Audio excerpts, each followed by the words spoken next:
Unsolved Mysteries, The Isdal Woman and the Vanishing of Morgan Nick. Norway's most haunting cold case, the Isdal Woman. In late November of 1970, a man and his two daughters were hiking through Isdalen, or Ice Valley, in Bergen, Norway. The area was already steeped in a dark reputation.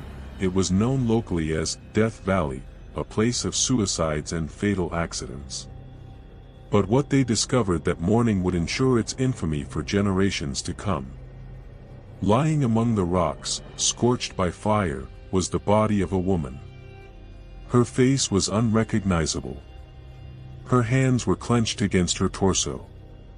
Around her were strange belongings, bottles, burned paper, clothes stripped of all identifying labels, and a fur hat soaked in petrol. This is the story of the Isdal Woman, a story of espionage, paranoia, and a woman who seemed to exist only in shadows. Police arrived quickly. The scene was unlike anything they had expected. The woman had been burned, yet not entirely destroyed. Near her were items that seemed both ordinary and unusual: an umbrella, rubber boots, a woolen sweater, jewelry, and empty bottles of liquor and water. Every single identifying mark had been removed from her possessions. 3 days later, investigators found her abandoned suitcases at Bergen railway station. Inside were wigs, cosmetics, maps, non-prescription glasses, and several hundred Deutsche Marks hidden in the lining. But just like at the crime scene, all labels and personal identifiers had been cut away. It was as if someone had deliberately erased her identity. The autopsy brought even more disturbing revelations. The woman had ingested between 50 and 70 sleeping pills. Her lungs contained soot, meaning she was alive as the flames consumed her. Her death was ruled a suicide, but many believe it was something far more sinister. Through hotel registries and notes found in her luggage, police uncovered a trail of false names. She had used at least 8 different identities: Genevieve Lancier, Claudia Tielt, Alexia Zarn-Merches, Vera Jarl, and others. Each identity was paired with a false address. She traveled across Norway and Europe, Oslo, Trondheim, Paris, and Bergen, always changing hotels, sometimes switching rooms mid-stay. Witnesses recalled her wearing wigs, speaking multiple languages: German, Flemish, broken English, and keeping to herself. Who was she running from? Or was she sent to Norway for a mission of her own? Norway in the 1970s was a Cold War hotspot. The woman's movements coincided with secret trials of the Penguin missile, a classified military weapon. Witnesses claimed to have seen her near test sites. Some believed she was a spy, perhaps from Eastern Europe, perhaps the West. Others point to her unusual dental work, possibly linked to countries outside Europe. Still others recall her secretive meetings with men in Bergen hotels. One witness even described her as being followed by 2 men just days before her death. If she was a spy, had she been caught, silenced, or abandoned by her handlers? Despite Interpol sketches and widespread media coverage, no one came forward to identify her. She was buried in a zinc coffin in Bergen, under an unmarked grave, attended only by police officers. Decades later, forensic science offered new insights.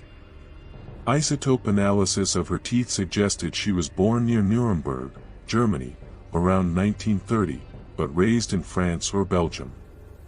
She was a polyglot, possibly educated in France. Still, her name remains unknown.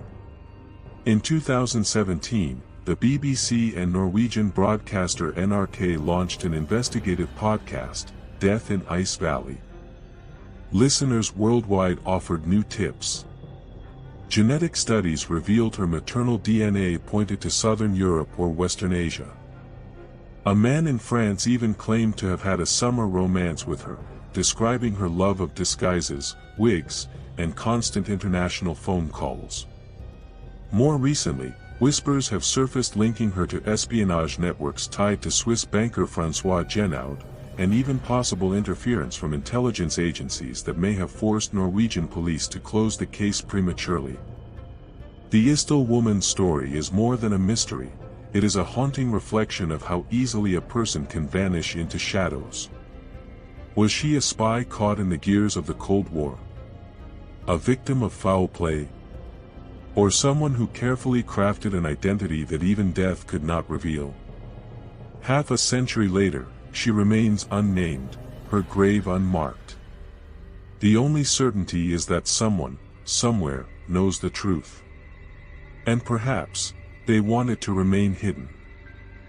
A child lost to shadows, the vanishing of Morgan Nick. In the heart of Arkansas, under the glow of stadium lights, 6-year-old Morgan Nick chased fireflies while her mother watched a Little League game. Minutes later, she was gone, vanished into the night without a sound. For decades, her story has haunted a small town and gripped the nation with fear, suspicion, and unanswered questions.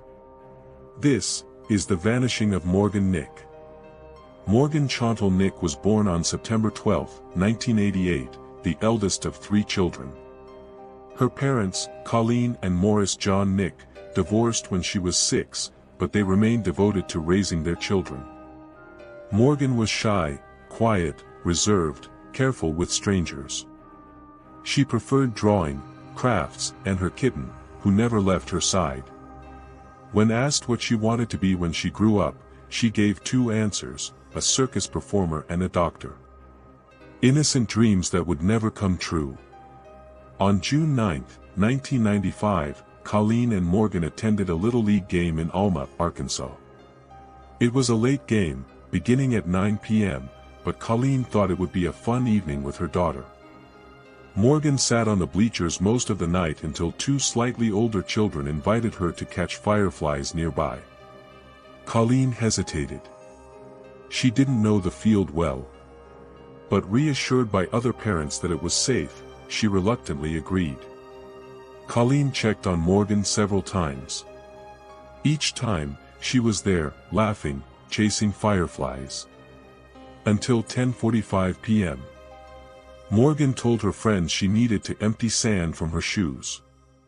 She walked to her mother's car, a Nissan Stanza, only steps away. Her friends followed moments later, but Morgan was gone. When Colleen asked the children where Morgan was, they casually replied, "By the car." But the car was empty. Panic surged. Parents, coaches, players, everyone searched the field and parking lot. Within 6 minutes, police were on scene. At first, they believed Morgan had wandered away. But it soon became clear, this was no accident. Multiple witnesses reported a man lurking near the children that night. He was described as a white male, 23 to 38 years old, tall, solid build, unkempt facial hair, wearing only cut-off jean shorts. He spoke with a rural, hillbilly accent and was last seen near a red pickup truck with a white camper shell. The same truck reportedly left the field just as Morgan disappeared. This truck became the centerpiece of the investigation. Over the years, suspects emerged. Clifford Joe Pullen, a known drug dealer connected to Morgan's father. He was accused of trading drugs for sex with minors. His history raised suspicion, but no evidence tied him directly to Morgan. Albert Harvey, a man who claimed he saw a girl resembling Morgan. He later admitted he lied and was arrested for obstruction. Unidentified man in a convenience store. Only a day after Morgan's abduction, a man matching the description tried to lure a 9-year-old girl into a restroom. And finally, Billy Jack Lynx. In November 2021, the FBI publicly named Lynx as a person of interest. A World War II veteran, Lynx had a long history of sexual abuse convictions. In August 1995, just 2 months after Morgan vanished, he attempted to abduct another child only 8 miles from Alma. He drove a red pickup truck. Witnesses said it once had a camper shell. Evidence found inside that truck, blood, hair, fibers, was preserved. Whether it connects to Morgan remains one of the case's deepest secrets. Lynx died in prison in 2000, taking his answers with him. For years, the FBI and Arkansas authorities pursued thousands of leads. Volunteers searched woods, fields, rivers, and abandoned properties. Cadaver dogs were used, properties excavated, homes raided. In 2019, Morgan's face was printed on playing cards distributed in prisons. Billboards went up across Arkansas. Her image has aged on posters, from a shy 6-year-old girl to the woman she might be today. And yet, nothing.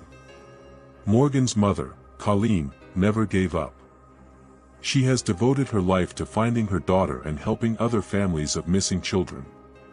Today, a $60,000 reward remains on the case. Morgan's dental records and DNA are on file, waiting for a match, waiting for answers. The night Morgan Nick vanished, fireflies flickered across the Arkansas sky. A child's laughter was silenced, replaced with decades of questions. Was she taken by the man in the red truck?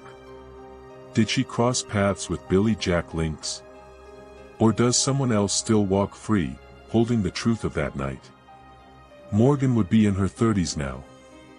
Somewhere, someone knows what happened. Until then, her story remains one of America's most haunting mysteries. Subscribe to Mr. Shadow Whisperer.